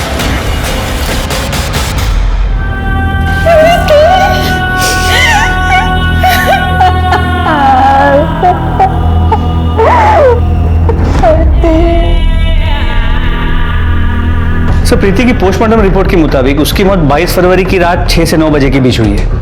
मौत की वजह सर पे भारी चीज, मतलब हथौड़े जैसी किसी चीज से कई बार वार किया गया है। शर्मा, प्रीति की 22 फरवरी की सारी टावर लोकेशन निकालो, और सीसीटीवी फुटेज का क्या हुआ? सर जंगल के आसपास तो कोई सीसीटीवी कैमरा नहीं मिला। प्रीति के घर के आसपास कुछ कैमरास मिले हैं, एक टीम उसकी फुटेजेस को खंगाल रही है। सर हमने प्रीति की ब्यूटी पार्लर क्रॉस चेक किया, लेकिन प्रीति अपने पार्लर से करीब 6 बजे के आसपास निकल गई थी। फिर वो संगठा के जंगल में कैसे पहुंची? शर्मा, उस एरिया के जितने भी हिस्ट्री शीटर हैं सबको उठाओ। प्रीति के भाई ने बताया था प्रीति का किसी के साथ अफेयर था। सर उसने कहा तो था, लेकिन कॉल रिकॉर्ड्स में ऐसी कोई बात सामने नहीं है।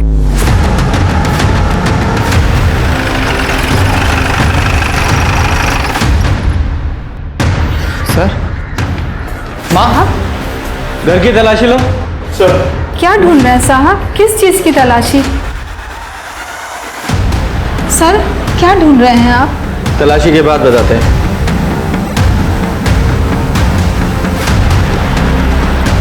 सर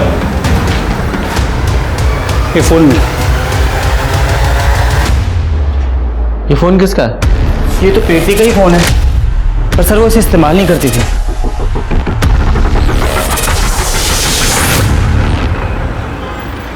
ठीक है सर प्रीति के पुराने फोन को चेक किया। पिछले 1 महीने से वो सिर्फ एक नंबर से बात कर रही थी। सर वो नंबर किसी चंदन मिश्रा के नाम पे रजिस्टर्ड है। उठा के लाओ उस चंदन मिश्रा को। सर हमने कुछ नहीं किया साहब उस दीपक सिन्हा का अफेयर चालू था प्रीति के साथ। उससे बात करने के लिए वो हमारा फोन इस्तेमाल करता था, कभी कभी तो खुद ही जेब से निकाल लेता था साहब। पुरानी जान पहचान थी तो हमने मना भी नहीं किया। इसके अलावा हम कुछ नहीं जानते साहब, हमने कुछ नहीं किया साहब। कुछ अच्छी कहानी है। कहानी नहीं है साहब, ये देखिए साहब, ये है दीपक सिन्हा। शर्मा इस दीपक सिन्हा की पूरी डिटेल्स निकालो।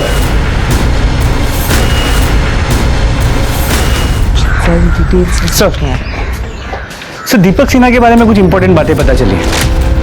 दीपक सिन्हा की 2 शादियां हुई। उसकी पहली बीवी राधा 8 महीने पहले 14 जून को अचानक से गायब हो गई। दीपक सिन्हा ने शिवनगर पुलिस स्टेशन में उसकी मिसिंग कंप्लेंट भी दर्ज की। लेकिन सर ताज्जुब की बात यह है कि राधा के गायब होने के 1 महीने के अंदर दीपक ने दूसरी शादी कर ली, मनीषा के साथ। इंटरेस्टिंग। सर अभी दीपक मनीषा और अपनी पहली बीवी से हुई बेटी पिंकी, उनके साथ शिवनगर में ही रहता है। शर्मा शिवनगर पुलिस स्टेशन में जाके पता करो कि राधा मिसिंग केस का क्या हुआ। सर जिस दिन दीपक ने राधा की मिसिंग कंप्लेन लिखाई थी उस दिन कमला नगर में एक जली हुई लाश मिली थी। चेहरा पूरी तरह जला हुआ था।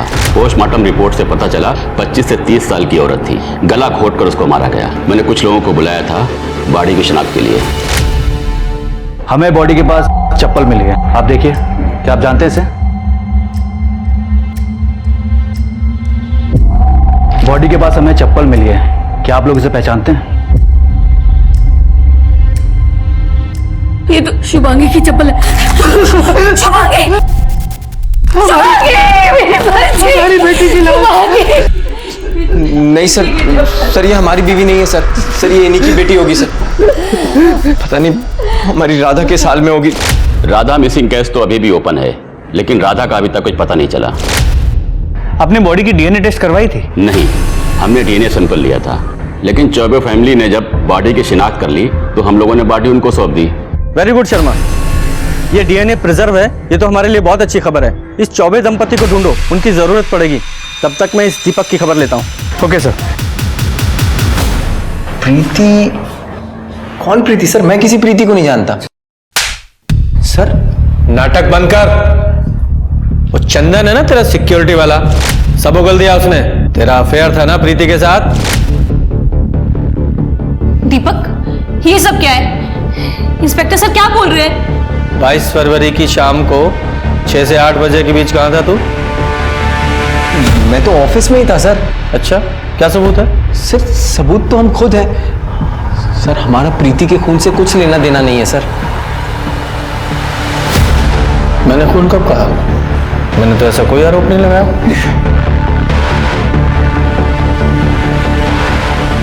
तुम्हारी बेटी? जी सर। जब तक प्रीति के कातिल नहीं पकड़े जाते शहर छोड़ के मत जाना।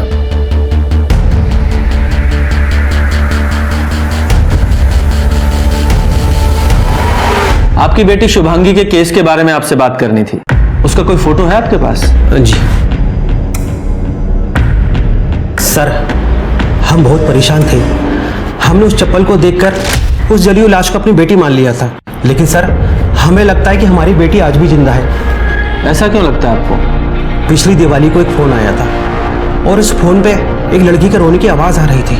और सर वो लड़की मुझे पापा बोल रही थी। लेकिन सर अचानक से ही कॉल कट गया। हमने उस नंबर पर कई बार कॉल किए पर पर किसी ने फोन नहीं उठाया। हमें लगा ये हमारा वहम है। उस वक्त भी हमें शक था कि शुभांगी किसी लड़के के साथ भाग गई है। पूजा जरा चेक करो इन लोगों का शक सही है या नहीं। सर। शर्मा इन दोनों के डीएनए सैंपल ले लो और जरा मैच करा के देखो। सर।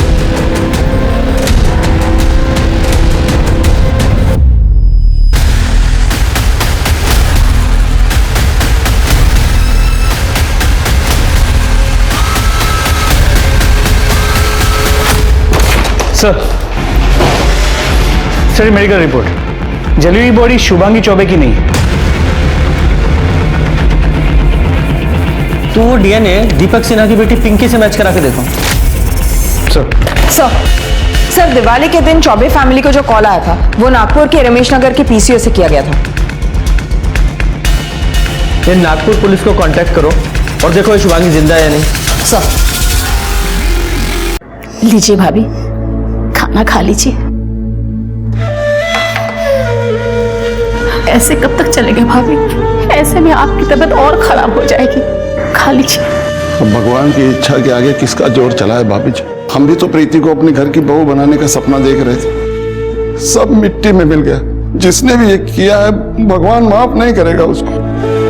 जाने वाले के साथ मरा तो नहीं जाता ना। हम है, प्रकाश है, हम सब आपका ख्याल रखेंगे। वैसे प्रकाश है कहाँ? हाँ ठीक है जाओ जरा आसपास चेक करो, बॉडी चेक करो।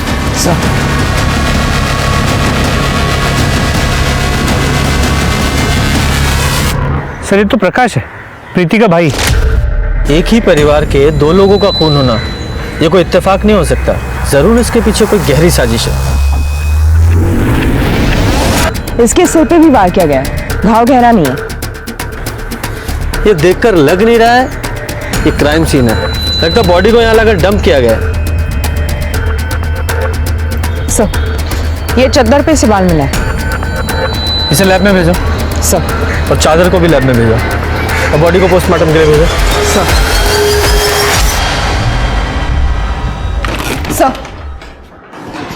सर नागपुर पुलिस ने इंक्वायरी की है, हमारा शक सही निकला। शुभांगी नागपुर में रहती अपने पति के साथ। ये रही उन दोनों की फोटो। सर शुभांगी ने कबूल किया कि उसके माँ बाप इस शादी के खिलाफ थे, इसलिए वो गोरखपुर से नागपुर भाग गई थी। Good job. इस शुभांगी को गोरखपुर आने के लिए बोलो। सर।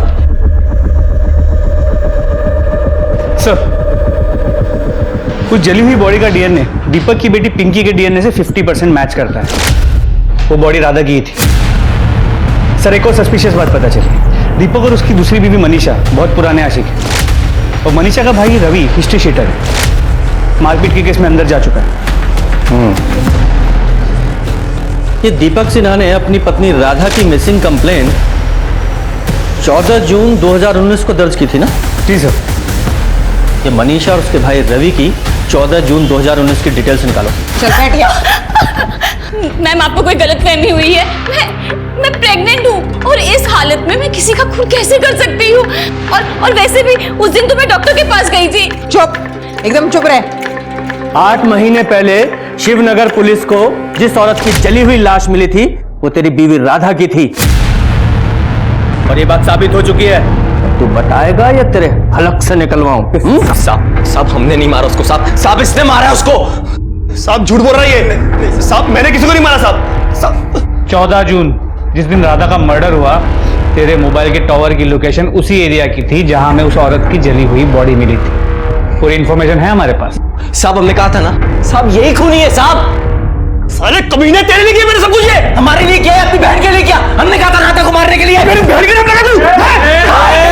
से बीच में अब ये भी बताओ कि प्रीति और प्रकाश को क्यों मारा? साहब हम तो प्रीति से प्यार करते थे, हम क्यों मारेंगे उसको? साहब इसने ही मारा है साहब प्रीति को भी। अच्छा प्यार करता था तू? पहली बीवी को मारकर दूसरी शादी की और दूसरी बीवी के होते हुए तीसरी लड़की के पीछे पड़ा था तू। अगर तू प्रीति की जिंदगी में नहीं आता तो ये उसे नहीं मारता, जिंदा होती वो आज। साहब मैंने सिर्फ राधा को मारा। साहब आपके पति दीपक वर्मा है ना? जी। आपके पति को हार्ट अटैक आया है। उसके अलावा मैंने किसी को नहीं मारा साहब। साहब इसी ने मारा होगा ये। 22 फरवरी की शाम 6 से 9 के बीच कहाँ था तू? साहब मैं तो शादी में गया था साहब। पर तू कहाँ था? हम ऑफिस में थे साहब। शर्मा जरा पता लगाओ कितना सच बोल रहे हैं दोनों। और गुप्ता जरा अच्छे से खातिरदारी करो इनकी। नहीं साहब, नहीं साहब, साहब हमने कुछ नहीं किया साहब, जाने दो, साहब, साहब। प्रीति से नहीं साहब आराम साहब। सर शुभांगी को शिवनगर पुलिस स्टेशन में स्टेटमेंट देने के लिए भेजा और ये प्रकाश की पोस्टमार्टम रिपोर्ट। सर रिपोर्ट के हिसाब से उसकी मौत गला दबाने की वजह से हुई थी। सर प्रकाश के चद्दर पर उसके अलावा और किसी के भी हेयर सैंपल्स मिले। सर आनंद नगर में जो सीसीटीवी कैमरास मिले थे उनमें से 2 कैमरा की फुटेज में कुछ ऐसा मिला है जो काफी सस्पिशियस है। दिखाओ। सर ये देखिए, प्रीति इस कैमरा के सामने से करीब 6:35 पे गुजर रही है और इस कैमरा के सामने वो करीब 7 बजे पहुंच रही है। मतलब सर उसे 25 मिनट लगे। लेकिन जब हमने इसके पहले के दिनों की फुटेज को कंपेयर किया तो ये डिस्टेंस कवर करने के लिए वो सिर्फ 10 मिनट ले रही थी। मतलब 15 मिनट के लिए ये प्रीति कहीं रुकी थी। लेकिन सर उस रास्ते पे सिर्फ एक बंद घर है, वहां क्या करने गई हो? अब ये तो पता लगाना पड़ेगा।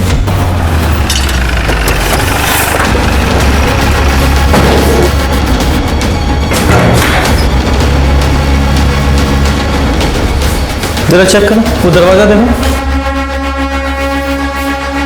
चलो जरा चेक करो।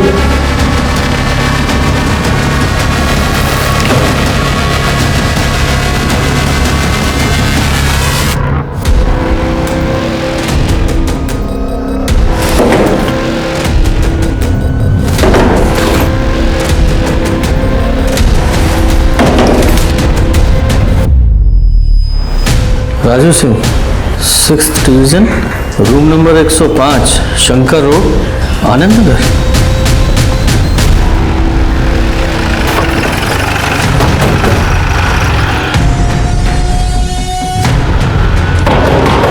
कौन है? बोलो। दरवाजा तोड़ दोगी? तलाशी लो जरा। सर हुआ क्या सर? ये क्या हो रहा है सर? ये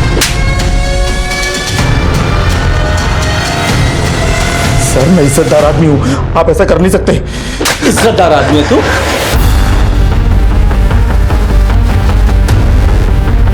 बेटा ये बैग तुम्हारा है ना? खोलो इसे।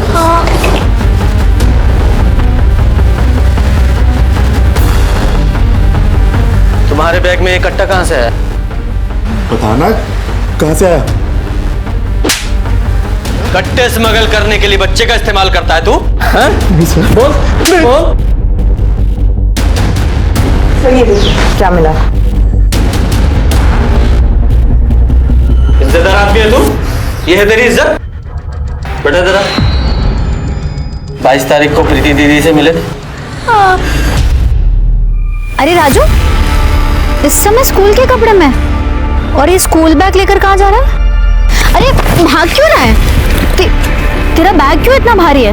क्या है इसमें? ये कट्टा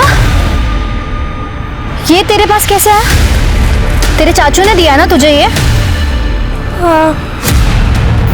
आज तो मैं उसका बंदोबस्त करके रहूंगी, उसे जेल भिजवाऊंगी।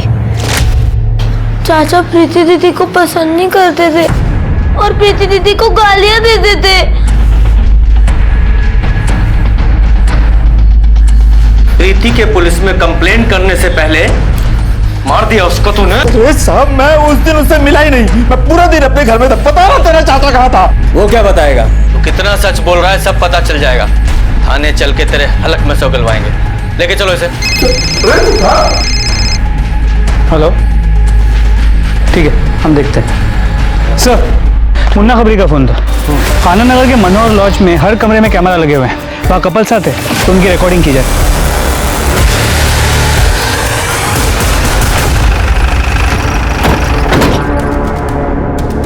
शर्मा मैनेजर को लेके आओ। पूजा हर एक रूम में बताओ कि हिडन कैमरे लगे हुए, कोई पैनिक नहीं चाहिए। अब लोग जाओ तलाशी लो। अरे साहब हमने क्या किया बता दो साहब। साहब बोल क्या हुआ साहब? कितना हफ्ता चाहिए? मैं देने को रेडी हूँ साहब। पैसा देगा तू? साहब बहुत पैसा है तेरे पास? बट मैंने किया क्या है साहब? अभी पता चलेगा। गुप्ता बाकी कमरे चेक करो। सर ये 2 कैमरास मिले, बाकी कमरे चेक हो रहे हैं। क्या है ये? बोल साहब, बोल वरना मार मार के टमाटर की तरह तुझे लाल कर दूंगा। बताता हूँ साहब, हम तो सिर्फ यहाँ पे काम करते हैं साहब। हमें कहा गया था कि सेक्स वीडियो रिकॉर्ड करके उसकी कॉपी बना के एक आदमी को भेजते रहे। वो आदमी हमें उस सेक्स वीडियो के बदले अच्छे पैसे देता है साहब। कौन है वो आदमी? कौन है वो आदमी? शर्मा, जहाँ इन कैमरास की वीडियो रिकॉर्डिंग होती है वो हार्ड डिस्क रिकवर करो। सर, मनोहर लॉज से जो हार्ड ड्राइव बरामद हुए थे उनमें कई सारे सेक्स वीडियोस मिले। सर, उनमें से एक सेक्स वीडियो में प्रीति भी है। प्रीति? सर, ये देखिए।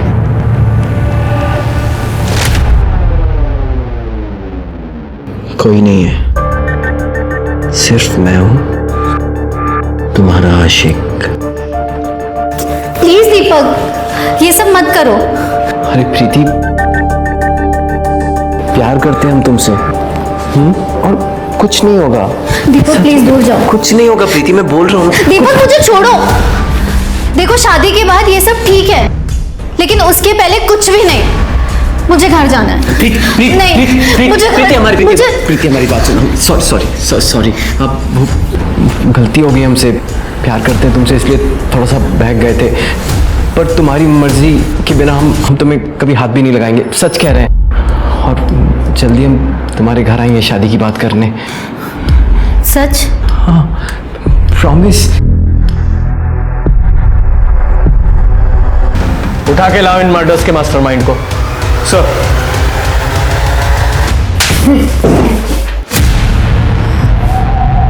सीधे सीधे सच्चाई बताओगे या और मार खाओगे? बता रहे हैं। उस लॉज से हमने जब नए वीडियो का स्टॉक मंगाया तो उसमें हमको प्रीति भी दिखी। हमारा माथा घूम गया, इसलिए घर जाते हुए प्रीति को हमने बात करने के बहाने गाड़ी में बैठाया और जंगल के पास लेकर गए। ये सब काम करती हो तुम?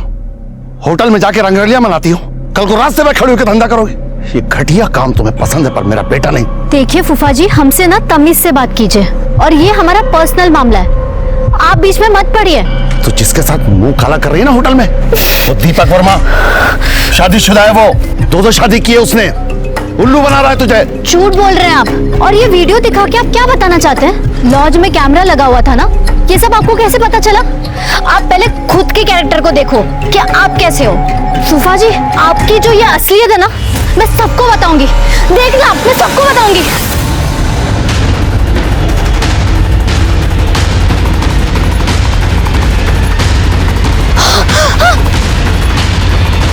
ये बात हमने अपनी बीवी को बता दी। पहले तो ये हम पे बहुत गुस्सा हुआ, फिर इसको बदनामी का डर लगा तो। सुनो जी, हमको ना इस शहर छोड़कर चले जाना चाहिए। अरे पुलिस वाला बहुत होशियार होते हैं, अगर उनको पता चल गया कि प्रीति का खून आपने किया है तो जिंदगी भर जेल में सड़ोगे फिर। कितनी बार तुमसे कहा है कि ये बातें मुंह से मत निकाला करो। हमने मारा प्रीति को। देखो देखो देखो प्रकाश, पुलिस के पास जाएंगे और सब कुछ सच सच बता देंगे। हमारी बात सुनो प्रकाश, हम समझा रहे ना तुमको क्या हुआ था। अब वही चादर तुम्हें फांसी के फंदे तक पहुंचाएगी। उस चादर पे तुम्हारे बाल मिले हमें। इन दोनों के खिलाफ दोनों मर्डर की चार्जशीट बनाओ। प्रीति और प्रकाश के खून के आरोप में चरणदास और उसकी पत्नी सुमन को सजा मिली। दूसरी तरफ राधा की हत्या के मामले में कोर्ट ने दीपक, मनीषा और उसके भाई रवि को दोषी करार दिया। हमने अक्सर लोगों को कहते सुना है कि किसी की सूरत देखकर उसकी सीरत का पता लगाया जा सकता है, लेकिन आज के जमाने में ये कहावत बिल्कुल लाजमी नहीं है। किसी पर भरोसा करना अच्छी बात है, लेकिन भरोसा करने से पहले उस इंसान को अच्छे से जांच लेना, परख लेना बहुत जरूरी है। सतर्क रहकर ही ऐसे दगाबाजों से हम खुद को बचा सकते हैं। तो अब मैं दिव्यांका त्रिपाठी दही आपसे लेती हूँ विदा। फिर मिलूंगी नई और सच्ची कहानियों के साथ। आप देखते रहिए क्राइम पेट्रोल सतर्क। जय हिंद। इस तरह के और भी एपिसोड देखने के लिए हमारे चैनल को सब्सक्राइब करें और बेल आइकन दबाना ना भूलें।